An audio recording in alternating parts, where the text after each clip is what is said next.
Welcome everyone. Thank you for coming. I'm Gábor Csomák from Bally's Interactive.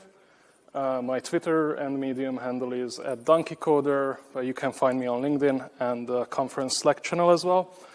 Any questions, feedback will be welcome. And we had a very nice lunch today.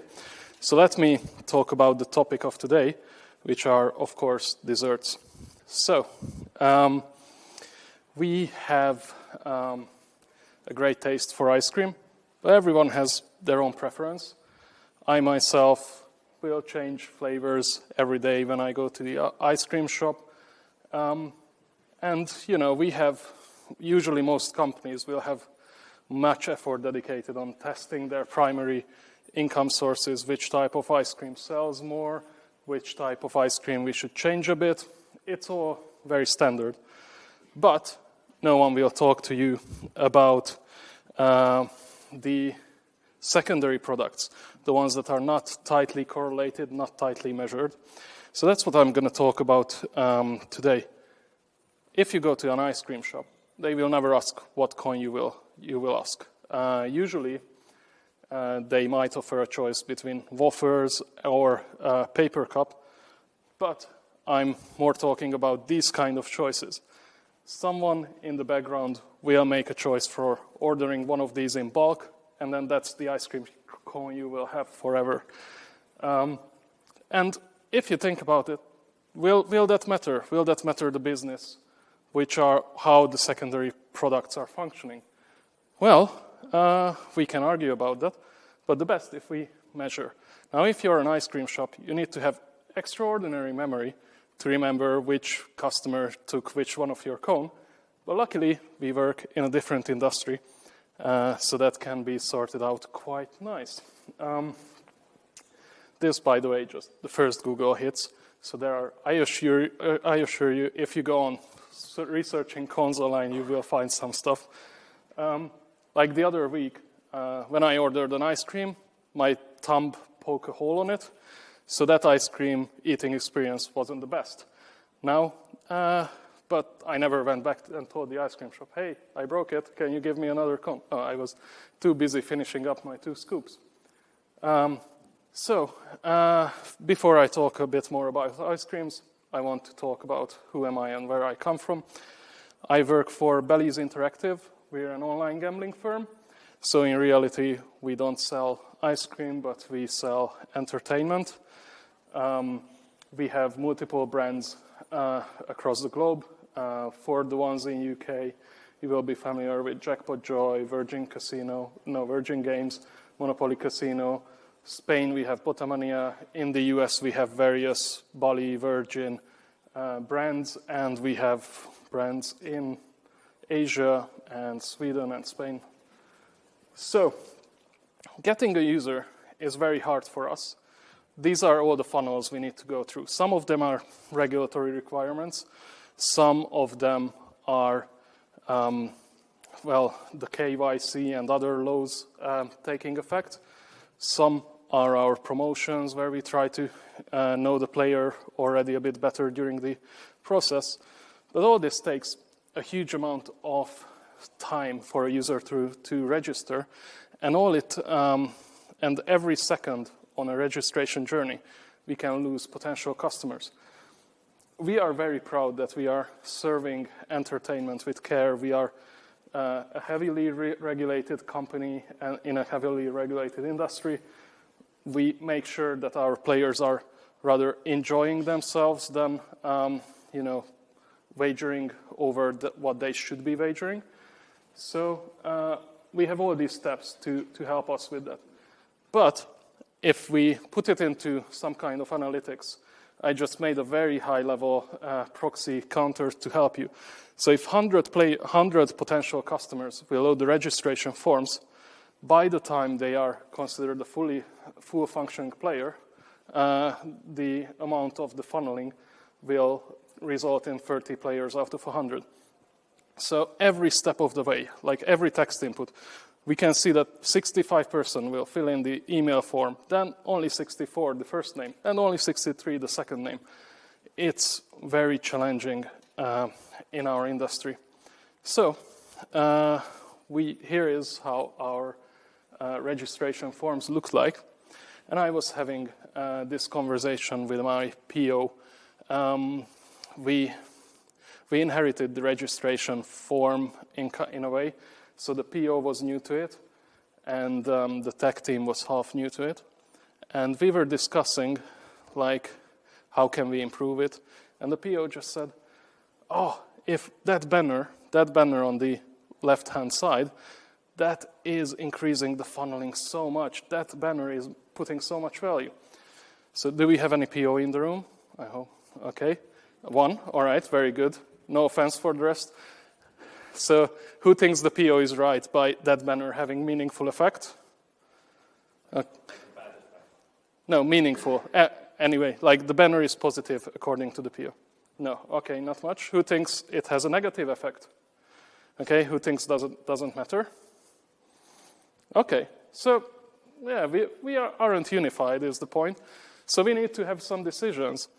It would be very good to measure it. But measuring is hard. It's so painful. If you know the coastline paradox, then you know what I'm talking about.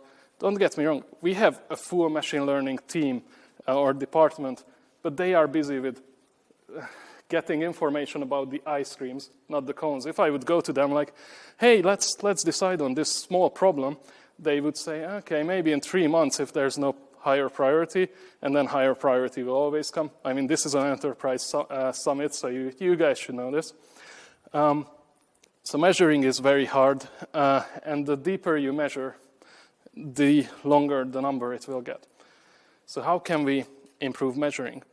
One of my favorite matrix, since I've ever heard it, is the bet cost matrix, which is, again, we're a betting company, so it hits home. We need to know how much it costs to implement the epic or story. Well, we have many, many ways to estimate depending on the team. But how confident are you in that estimation? Would you, and this is what this chart is about, would you bet a beer that you're confident on that estimation? Would you bet your holiday on it? Maybe your car, a monthly salary, or would you bet your house that you will deliver in time? Now, this gets a bit tricky, right? And then the same goes for product.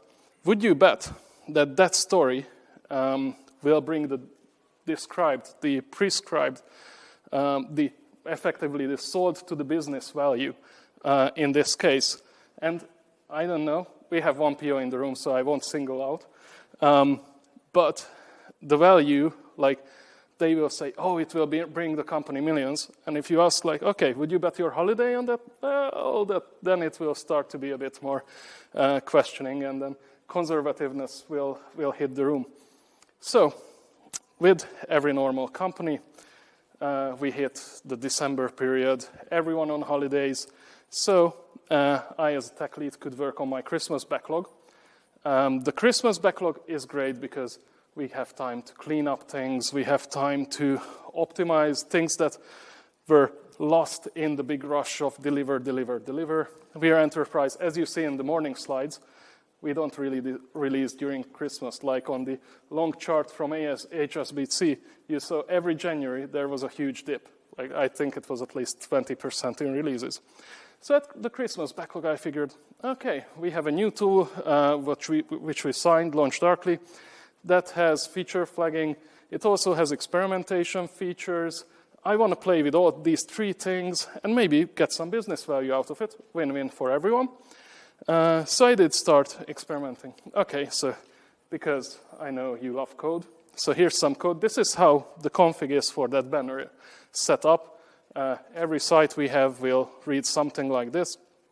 Okay, so we have lots of images and based on some ruling from a JSON file.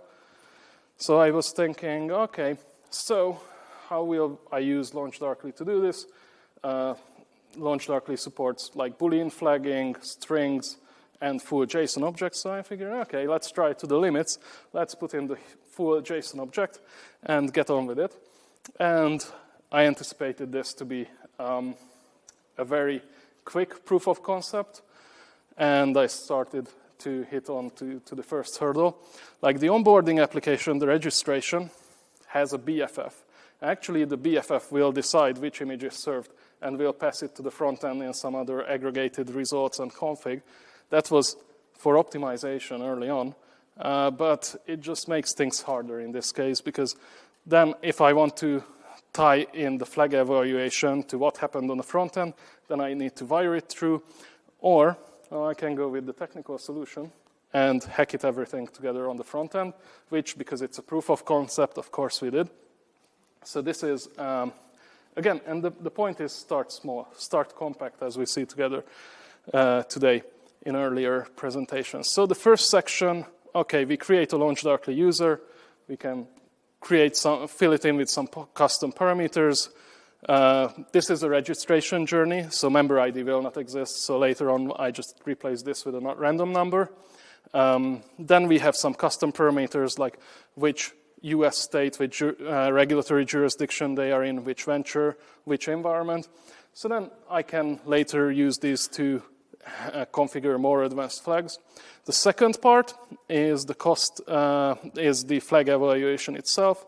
So it gets the string ID of the flag. We just flag it with our Jira ID to be traceable, and then it will expect a default value. In this case, I just left empty string, which will load no image. And then the third part is, if all the registration is complete, we will just dispatch a track event to the client, and it all will fly well. So this is how it all looked in the UI. You can see in the bottom half of the screen, we introduced the targeting rule. So it only targets one of our ventures. So if the venture is not Jackpot Joy, then it will serve the empty variation of the banner where there's no banner. And everywhere else, we are setting this up to be configured for the other two variations. I went with one image, literally being a transparent image, and the second image, a nice little trial image. I needed to get proper designs for that, because if I would do the Photoshop myself, then probably it would not be a worthy experiment. So I got some work together with the designers. And then when you create an experiment in LaunchDarkly, it will ask you to provide a hypothesis. It will ask you to provide what is your randomization unit, name it, etc. And then, as soon as we hit this off live, it took a few weeks. Again, the enterprise release cycle and everything else is there in our company. Even if this was a proof of concept, to get live, we need to go through all the circles. But then, when we started the experiment, we seen these graphs. Now, what does LaunchDarkly tries to tell us? So the width of the bell curves are the credible interval. So the more wide these humps are, the less confidence we have, because only a few users register every, I don't know, minute, second, day, depending on your what do you count as small. So we didn't have enough data, that's clear. But then we still saw, like, okay, the average is being towards the bannered image. And then we have a nice little probability, credible interval. So with 90% confidence, we can say that with banner, we will net this many registrations in a interval, and without that many. So we kept on refreshing. This was very new to all of us. So this whole UI made it very engaging to the SEO guys who helped us delivering this and ourselves. So every day we had like some 3 minutes, we just refreshed the page. Okay, and now we're getting something. Then we come back to the next day. And then what next morning we saw is, the empty variation took the lead. Okay, let's start theorizing. Why is the empty better? I thought we said it's a clear benefit. And you can see the humps are narrowing, so the confidence is gaining the time we have more and more users. So the next day, it was head-to-head, really interesting battle. Again, we were a betting company. We might have been placing bets with each other just for fun. And then we went on with our lives for the weekend. No one looked at the charts, I assume. And then on the next morning, when we came back, we saw a clear winner. So even LaunchDarkly says 97%. The imaged banner is is the right. And the important thing, like the credible intervals are still there, so we still cannot be 100% accurate over the future, but there's a 1.5% gain over the empty image, which is not a lot, but if you think that the whole funneling in this period took like 24% of the users through from registration to being fully accomplished players, 25, and that's like 5-6% of improvement compared to the base value. So it was a massive improvement. And if you think that a company our size bringing just a few percent more players to the tables on a year-on-year basis, this will be huge. And even though the experiment was only serving the better version to half of the people, the other half still saw the no-banner variation, the media team already reached out to us to say that, oh yeah, we saw an increase in the immediate rates. What did you do? Did you change anything? And we're like, yes, we did. So it was quite a success story. The marketing team were very happy, and everyone was very happy that we proved something positive. Of course, we were lucky because the hypothesis was really could go anyway. Like in this room, we had kind of a third split between no improvement versus better. So we ended up this being 200% positive. It was a smart bet to do a proof of concept around this. But even if it wouldn't be a success, we could say, okay, now we can stop worrying about it and maybe simplify the code, clean up code, or just get on and try to pursue other things. So it definitely brings more value to us. So now we know which cone do we need to serve the customers if I go back to the original metaphor. And that's a very good feeling.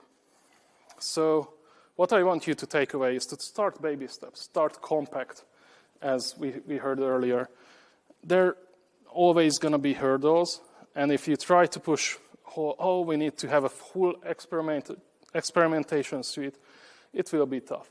You can do most of the things without any tooling, just have a fetch request to some random backend, of course, with the security and everything, but you need to start somewhere.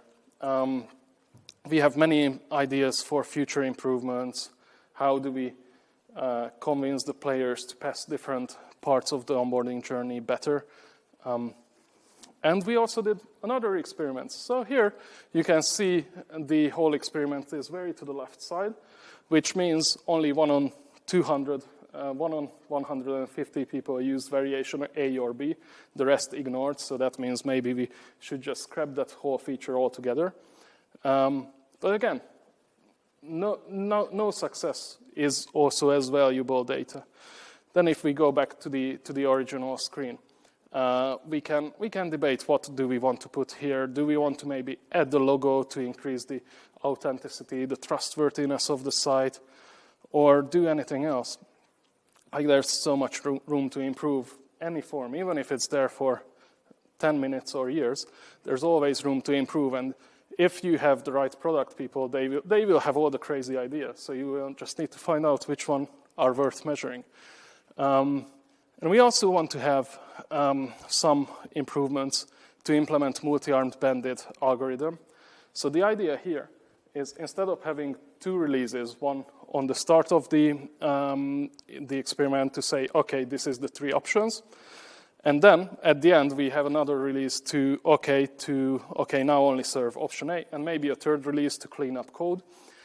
So instead of having that, with the multi-armed bandit algorithm, we can say, okay, here's my config over this frequency, do the improvements, and every time iteration, it will serve more of the winning option, but it will still continuously try the least possible to win options, variants, to be, is it still the worst, or was there any other side effect? Maybe there was Super Bowl, so different players were targeted. Maybe there was just even different weather would affect the ice cream. So if there was a marketing reactivation campaign, like registrations will have all sorts of like random inputs that would make it hard to measure anyway. And with the multi-arm bandit algorithm, we can improve this massively. It simplifies config, and we get to benefit from it earlier. So as I said, only with 50% being served the right variant, we already seen value outside of the teams. Now with this many iterations, we will see value earlier as well. So that's very important next step. So we demoed this internally. And sorry again, POs and product managers came knocking on my door that, hey, we want in, we want to do similar, how do we do? And just this small experiment, just this small demo helped us share the knowledge that we are doing this, this is possible, try small. And just a few steps just trigger the whole movement to product be more data-oriented again. And just start small. For a big company, it will just mean extra profit. And for a small company, it might mean the life, because we're almost always wrong about our users. So thank you very much. I was Gábor Csomák. And if you have any questions, we still have 3 minutes.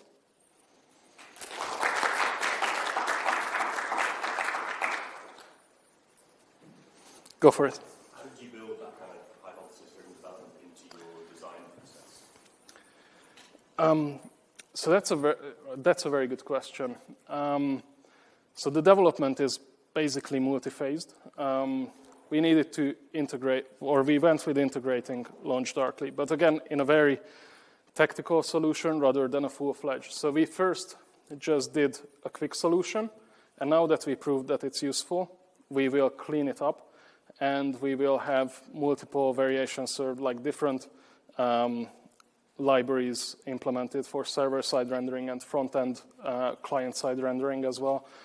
We have some libraries that helps the back-end integration as well.